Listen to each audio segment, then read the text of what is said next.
Recently, we've been talking about a couple of very high-profile mass shootings here in the United States.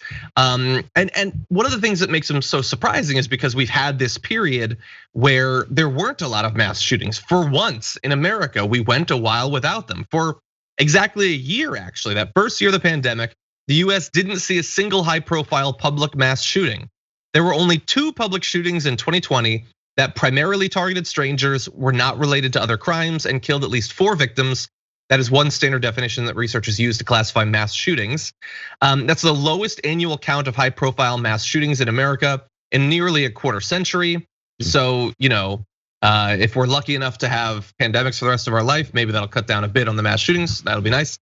But anyway, that does not mean, though, that we didn't have gun violence. We had gun violence. We had a lot of gun violence. We just didn't have it in the very high-profile way that we generally do. But what we had was a lot of people being killed by guns. Take a look at this chart. 2020 had 19,380 gun homicides, which is not just high, it is in fact a record. And we also had a record number of gun injuries, you can see there, with nearly 40,000. So a lot of people were being shot, even if it wasn't necessarily in a big, mass, open, public sort of way. We beat the previous record of 2017 by more than 3,600 murders. You had some of the country's largest cities getting a 30% spike in gun homicides. I mean, just huge numbers, and this is probably not connected at all. But you also had a spike in gun purchases during the early months of the pandemic, an 8% increase in the US between March and May. I no longer even understand the spikes in gun purchasing. When is there not a spike in gun purchasing? Isn't it just a gradual linear raise over time, JR? It seems like no matter what is happening in times of, when a Democrat comes in, oh, they're gonna take your guns, you gotta get it. When it's a Republican, it's like, oh, they might come back in eventually, you gotta get a gun. Yeah, there's an argument for it's like a used car salesman. They always find a way to turn whatever's just said into somehow a sales job. So no matter what the situation is, there's a line for that, as you just said, Democrats and others, oh man, they're coming to take your guns. And for some reason, these suckers that keep buying these lemons from the used car lot keep buying this argument that somehow Democrats are gonna take your guns away. It's been decades of them taking your guns away. Man, I wish they'd hurry up and get to this, because it's nowhere near it. It keeps almost happening, and then there's another one coming down the pike. This one's really gonna do it. You remember the last time when Obama took your guns away? And you hoarded guns and none were taken away.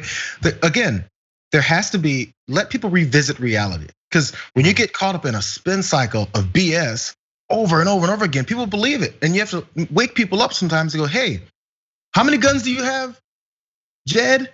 How many got taken away?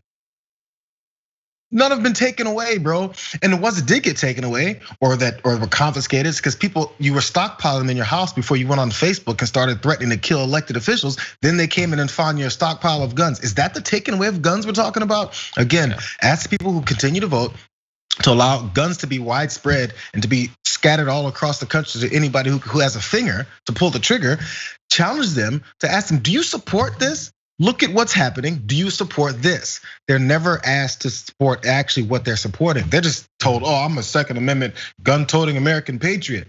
What does that mean? It means you support any and everyone getting a gun and carrying out these types of murders. We also hear about, sorry, I'm gonna filibuster on you, ironically, John.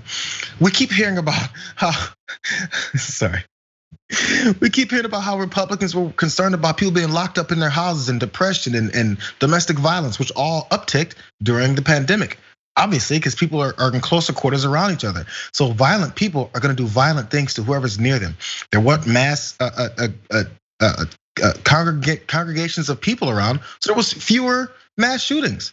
If there's no masses, there's no mass shooting. That's all there was to it. Instead, these people have to use the guns for something, either on themselves or the people near them.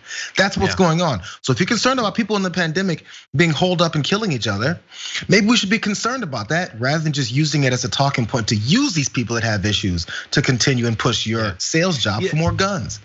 Yeah, there's no, we talked about this yesterday. There's no, so what do you want? There's nothing that they want. Like, when it turned out that the guy in this most recent shooting was non-white, had a non-white name, now they love that because they can use his name. They don't name the other shooters, notably.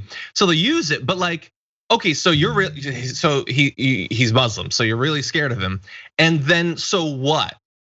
Would you not want him to have that AR? Oh no, you're still totally cool with him having had that AR.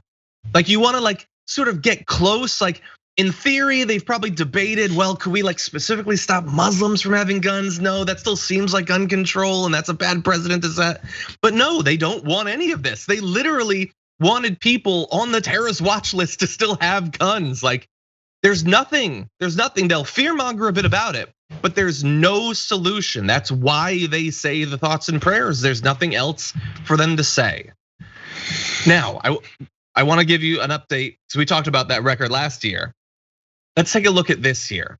Before the two most recent mass shootings, there have been, this is as of just March 1st, this is actually a couple weeks out of date, 3,045 gun deaths, 5,300 gun injuries, 73 mass shootings, 144 children shot, 599 teenagers shot, 194 incidents of defensive gun use, 282 unintentional shootings, and nearly 4,000 suicides using firearms. And when I saw that, I thought, wait, no, that 3,000 deaths in the first 2 months, but yeah, no, that's actually how it works out in America. It's insane. It seems like it couldn't possibly be true, but that's how bad it is. And one other aspect, JR, of how bad it is that after the record-breaking last year, after these insane first 2 months of this year, after these two insane mass shootings, Joe Manchin still opposed the House's gun control bills despite those shootings. He's got his own thing he wants to do. He's not a fan of anything that the Democrats have passed.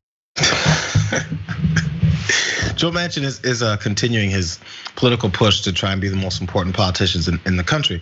Because again, he's opposing some kind of actual legislation that will do something because he's in favor of his own that he can tout as bipartisan.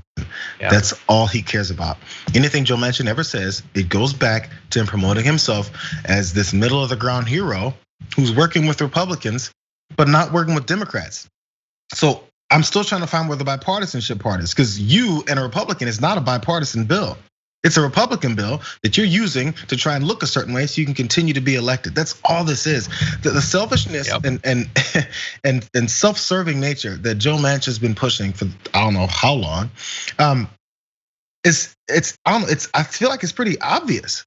Anytime he speaks, just ask him, so Joe Manchin, why are you promoting yourself? What is it about this that's promoting him? That's all this ever is. I'm just a middle of the ground guy, John. I'm just here because I'm speaking for the people of West Virginia. And you know what they don't want? They don't want a minimum wage increase. They don't want safety. They want to keep getting shot. I'm just saying what West Virginians want.